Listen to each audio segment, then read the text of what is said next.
unemployment, 요새 불경기, 이 거인 같은 골리앗도 하나님의 이름을 의지 않아서 돌팔매질로 그냥 쓰러진다. 하나님의 이름. 그 다음 슬라이드 보세요. 그게 맞죠. 그런데 그것만이 아니라는 거예요. 그 다음에 보세요. 여기 보니까 오직 여호와께서, 두 번째 보세요. 너를 내 손에 붙이시니 내가 너를 쳐서 내 머리를 베고 블레셋 군대의 시체를 오늘날 공중에 세워 땅의 들숨에게 주신 온 땅으로 이스라엘의 하나님이 계신 줄 알게 하겠고. 다시 말하면 이런 질문이에요. 하나님께서 어떻게, 왜 다윗으로 하여금 골리앗을 이기도록 하셨을까? 첫 번째 축복에 관한 질문이라면 Because God loves David. 하나님께서 다윗을 사랑하셨기 때문에 승리케 하셨다는 거예요. 축복하시기 위해서. 그게 우리가 보통 느끼는 거죠. 그래서 하나님 이름으로 나가면 하나님 우리에게 승리를 주신다. 그런데 그것도 있어요. 그렇지만 책임도 있다는 거예요. 그 책임 뭐예요? 그렇게 하신 이유는 그 사건을 통해서 온 땅으로 하여금 이스라엘에 살아계신 하나님이 계신 줄 알게 하려 합니다. 하나님이 알려지는 축복과 통로의 도구가 되는 거죠. 그 다음 볼까요? 다니엘과 사자굴 스토리 아시죠? 사자굴에 갇힌 사건. 여기도 우리 썬데이스쿨 때 뭐라고 배웠어요? 인생에 막혀서 사자굴에 있다 할지라도 하나님을 의지하고 여전히 끝까지 기도하면 하나님께서 나타나셔서 우리의 인생의 문제를 푸시고 모든 악한 것들의 입을 막으시고 이러면서 3포인트 설문 아주 좋게 나올 수도 있잖아요. 그렇죠? 얼마나 은혜가 돼요. 이렇게 늘 들었단 말이에요. 그러는데 그것뿐만이 아니라 그 다음 슬라이드 볼까요? 다니엘서 6장에 보니까 이 다리오 왕이 조서를 남기면서 막 잘려가지고 읽기가 힘드네요. 여기 보니까 뭐라고 하냐면 이렇게 써요. 다 다니엘이 하나님 앞에서 떨며 두려워할지니 그는 사시는 하나님이시며 영원히 변치 않으실 자시며 그 나라는 망하지 않을 것이며 그 권세는 무궁할 것이며 그 다음에 그는 구원도 하시며 건져내기도 하시며 하늘에서 땅에서 이적과 기사를 행하는 자로서 이렇게 말씀하신다는 거죠. 자, 여기 보니까 뭐라고 했어요? 온 땅에 있는 모든 백성과 나라들과 각 방언하는 자들에게 조서를 내려 다리오 왕이, 그 당시에 바빌론은 가장 강력한 왕이었어요.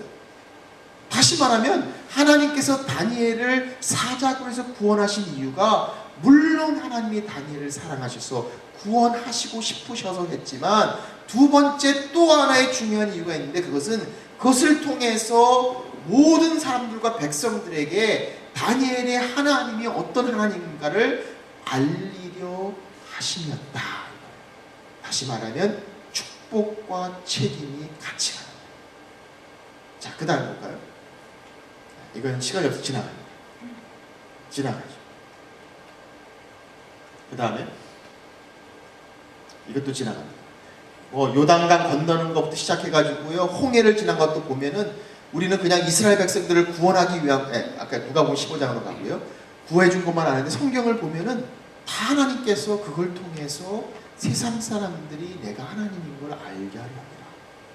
근데 우리는 그거를 다 빼먹고 이스라엘 백성 사랑하기 때문에 홍해 구원했고 이스라엘 백성 사랑했기 때문에 하나님 구원하셨고 이렇게만 좀 생각했다는 거예요.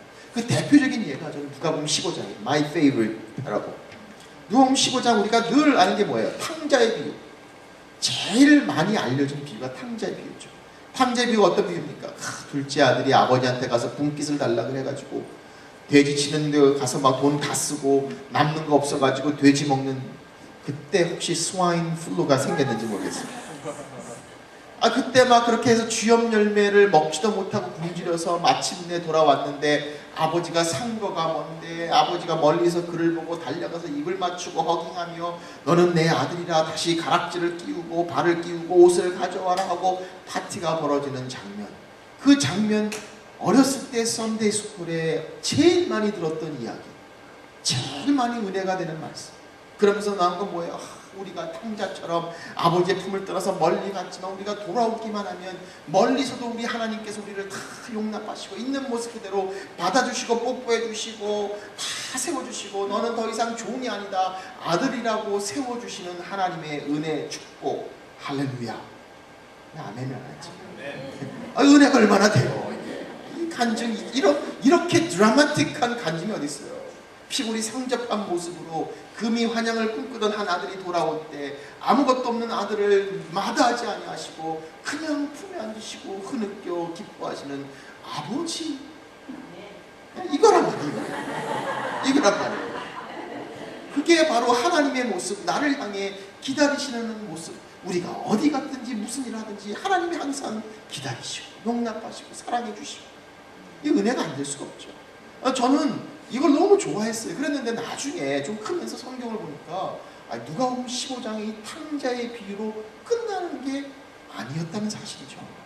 바로 그 다음에 나오는 게 25절부터 32절까지 맏형에 대한 이야기가 나오는 거예요. 큰아들. 그런데 큰아들의 25절에 보니까 큰아들이 그날도 밭에서 일하고 돌아와서 파티 소리가 나니까 What's going on? 갈비 냄새도 나고 불고기 냄새도 나고 물어보니까 당신 동생이 돌아왔다는 거야.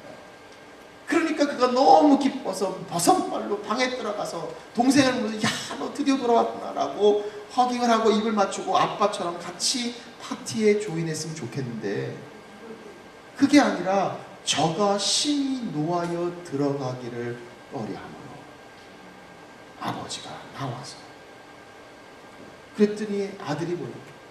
아버지, 나는 여러 해 동안 아버지를 섬겨 명을 어김이 없거늘 어떻게 당신 아들, 내 동생도 아니에요, 당신 아들이 돌아왔는데 살찐 송아지를 잡으셔나이다, 이렇게 나와요. 그러니까 아버지가 뭐래요? 얘야, 우리가 즐거워하는 게 마땅하지 않아요. 이 장면이 어디서 딱 나오냐면 항상 이 비유는 이 비유의 시작을 봐야 돼요. 누가복음 15장에 보면 비유가 어떻게 시작되냐면요, 예수님께서 죄인들과 바리새인들과 설교하는 거죠. 예수님께서 죄인들하고 같이 식사를 하고 계셨어요. 그 세리들하고 식사를 하고 있는데 바리새인과 서기관들이 딱 들어와서 우리 주님이 죄인들과 함께 먹는 걸 보면서 입이 삐쭉삐쭉 나오기 시작하는 거예요. 그 모습을 보시고 주님께서 비유로 말씀하시되, 다시 말하면 작은 아들은 누구예요? 세리와 죄인이에요. 큰 아들은 누구예요? 바리새인과 서기관.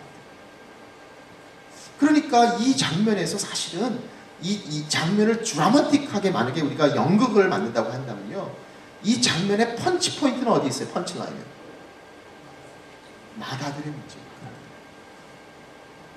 이 작은 아들 스토리는요, 맏아들을 등장하게 시키기 위한 조연에 불과한 거예요, 사실.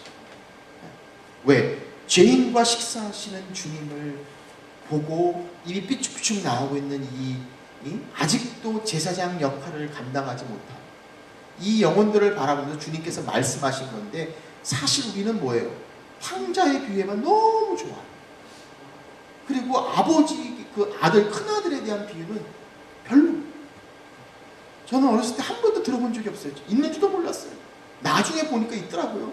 근데 성경을 보니까 아니 그게 더 메인 스토리인 거예요. 메인 스토리. 이게 뭘 얘기하는가? 왜 우리 썬데이스쿨, 어린애들 썬데이스쿨에 왜 탕자의 이야기만 얘기하지 왜 맏아들의 이야기는 한 번도 얘기를 하지 않는 거예요.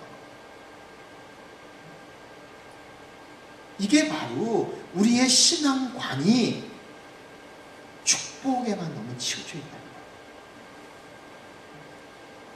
그 책임이 뭐예요? 책임이 뭐예요? 큰아들, 작은 아들은 축복이에요. 축복. 큰아들은 뭐예요? 책임. 통로가 되고 제사장 나라가 되는 책임. 그러니까 하나님께서는 뭐라 그랬어요?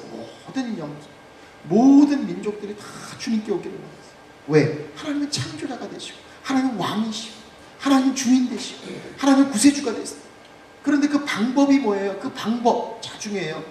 그 방법이 뭐냐면 하나님께서는 하나님의 사람들을 선택하셔서 축복하시고 책임을 주셔서 그들로 하여금 다른 사람들에게 복의 근원이 되게 하시고 제사장 역할을 하게 하시고 복음을 증거해서 하나님을 알서